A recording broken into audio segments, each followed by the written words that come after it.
Kulttuuri kääntyy myös viittomakielelle. Tänään julkaistiin ensi kertaa Kalevalaa viitottuna. Rap-taiteilija Pikku G puolestaan on juuri tehnyt musiikkivideon, jossa on mukana myös viittomakielistä räppäystä.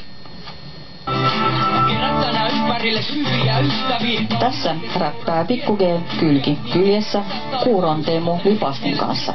Kappale sisältyy Pikku G:n uuteen järjestyksessä toiseen pitkäsoittoon. Esimerkiksi Amerikassa viittomakielinen rap on jo tuttu asia. Suomessa suuri yleisö näkee nyt viitottua räppiä ensi kertaa. Ajateltiin, että kun biisi kuitenkin kertoo siitä, miten kaikki on sama-arvoisia, erilaisia ihmisiä kaikki, ja ajateltiin, että kukaan ei ole ennen kuitenkaan käyttänyt vielä kuuroja, ja ajateltiin, että se on tosi hyvä idea, ja lähdettiin viemään asiaa eteenpäin.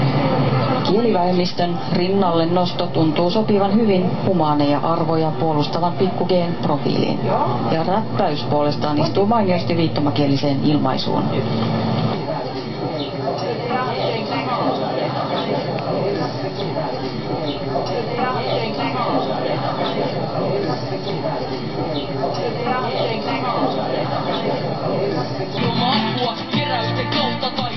Pikku G:n visuaalisuus on tavoittanut kuurot jo ennen Kylki kyljessä videota.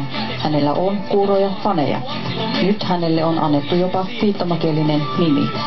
Se oli vissiin 3 sormea ja näin, niin se on niinku Pikku G viittoma. Sinkkulistalla kärkikymmenikössä pyörivä Kylki kyljessä tuonee G:lle lisää kuuroa yleisöä.